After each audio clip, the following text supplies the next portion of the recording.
great to have you on this episode of Heirs Holdings Meet the CEO. We have quite a number of questions to ask you today. Hope you'd be willing to provide all the answers, no matter the question. You're welcome. I mean, today is my time to open up about myself. Great. And looking forward to your questions. All right, awesome. So first off, there's this one question that's been on my mind all morning. Yeah? What was your first job like? That's a long time ago. But I was straight out of NYSC, and I was hired to work in corporate and investment banking with one of the new generation banks of that time, Crystal Bank. Interesting. So, I mean, I read law. You read law? How does a lawyer become a credit officer overnight? With all the number crunching, the credit analysis, analyzing financial statements. And the team I was in had another member who was, more experienced than I was. Mm-hmm. That somehow, made things a bit hard. I used to go cry in the toilet.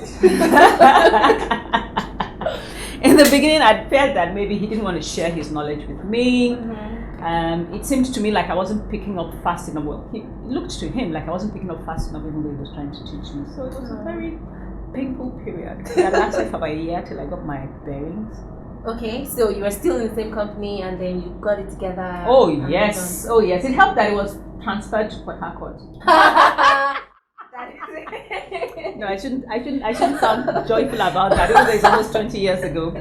But he was transferred to Port Harcourt to relieve some other manager. Oh, okay. And what happened in his absence was that I then had room to discover myself. Mm-hmm. I had room to engage with other people doing similar roles in other teams. And by the time he came back, I was this self-assured, confident, knowledgeable young woman who could not be treated the old way. So, I mean, yeah, that was good. So you did and after that, we actually got on really well. Oh, great. Yeah. Once he saw that, okay, she's actually smart and she can deliver the goods. Okay. So he took a step back, looked at me with a different kind of eye, and then, that was it. Wow, great. That's all right for you. I think it helped that my first year was so tough because it toughened me up very quickly. What also helped was that I think I'd always believed that I could be anything I wanted to be. I could achieve anything I set my mind to achieve. And I have the fortune of also having worked with extremely demanding people from the onset. Okay. So this team lead that I had was, as you can imagine, extremely demanding. My group head then was also an extremely demanding boss. So I think I was very fortunate because I worked with people who didn't cut you much slack or almost none at all. Wow. So that really toughened me up. And because they were so demanding and the expectations so high, the bar was always higher than I could reach. So I just kept reaching and then, set it up a bit higher and then I'd reach it and then, so I think that really, really helped to set me up on the right footing. I was also fortunate enough in the beginning to have the CEO of the bank at that time also made some comments on some analysis that I had done, which honestly I can't forget till this day. Were they? Because they were very good. They gave me strength. I didn't know I had those things he put on the paper. I remember he said something like, this is a very analytical mind. This mind is thought. He said some things that till today people kind of used to describe me. So because I've had it said to me very earlier on, I then began to hone those skills or those attributes that he referred to. And by then he hadn't met me one-on-one. He just knew I was some new hire in a corner somewhere, So yeah, I think those helped me to climb up the corporate ladder, just having that attitude, from very early on. So did you ever think you would become the CEO? I think I started to think about it probably about 8 years ago. 8 years ago? Yeah. So earlier on, you just said, I'm just going to go on my career and let's see where it takes me. Yes. Okay. I probably started to think about it seriously maybe 8 years ago. And then you started working towards this as well? Did I really? Yes, I think so. I think I took decisions that would end up contributing to my ability to be a good CEO. Okay. So I set out to learn as much as I could about leadership. Okay. I learned as much as I could also about strategy. Okay. And it helped as well that I'd worked in various other functions. I mean, originally I trained as a lawyer. I can't put it together. And then ended up working in financial services. I was a Wow. credit officer crunching numbers. I was a relationship manager. After a while, I moved into corporate affairs, corporate relations, then went into proper marketing, the way FMCG does marketing, which means brand management, product manager, all those kinds of roles. And then I've also been financial and legal at some point, manager of commercial and legal department of an oil and gas service company. So I think it helped that I worked across many functions. I just felt it was a natural progression. By 8 years ago, I'd done almost all these roles I described to you. Wow. So I thought, okay, so the next thing is just to become the CEO, since you've had a taste of all the key functions that make a company run well. So yeah, then I set my sights on that. At what point in your career did you know that this is what you want to do, this is what you want to settle for? Why didn't you maybe go for a completely different sector, settle there and become a CEO? How did you know that it was this healthcare you want to be in this sector? I can't actually say I made a decision that it was going to be healthcare. Okay. I've worked across quite a number of sectors, and I've always believed that my skills are transferable. No matter what sector you take me to, I know where my strengths lie. My strengths lie in growing businesses, in generating revenue, in building relationships, in opening up new opportunities, for growth. And I think if you can do that in one sector, you can probably do it in any sector. And coming to healthcare, though, was fortuitous. It wasn't a deliberate plan on my part. I'd been in management consulting for a number of years, and I thought I would like to go back into formal paid employment. Wow.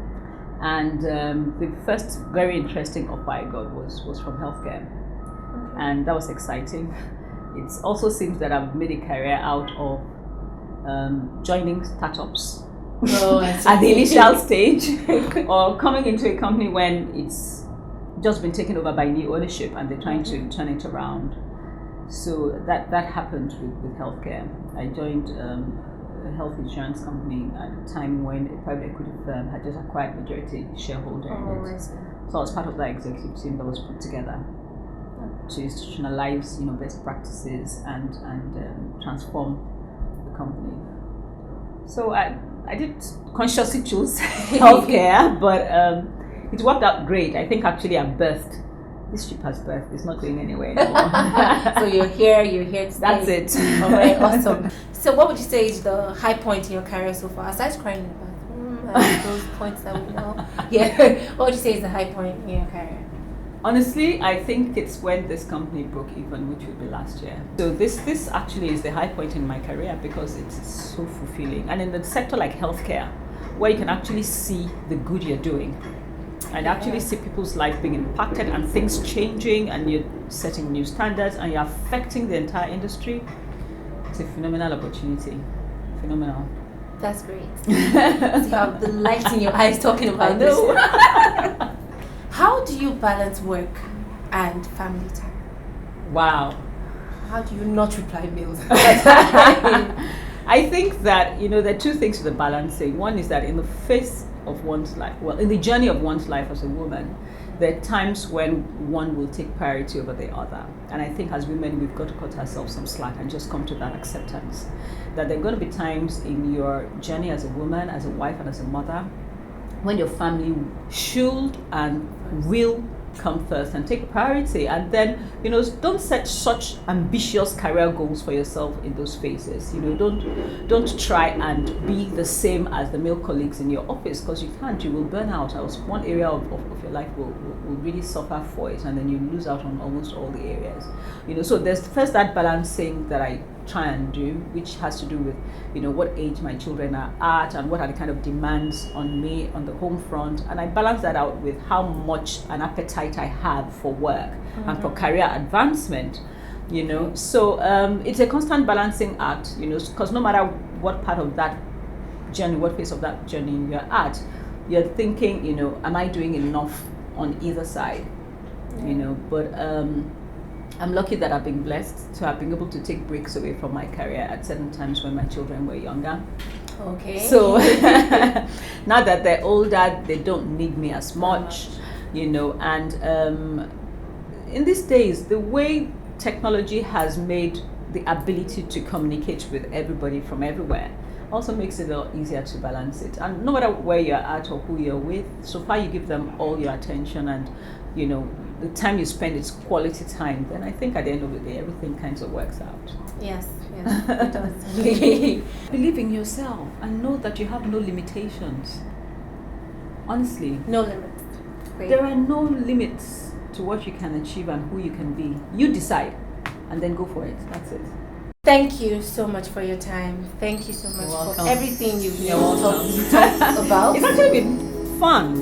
Unusual for me to have this kind of morning, honestly. So thank you.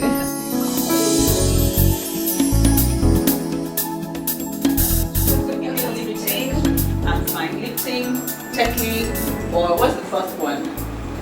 PG tips.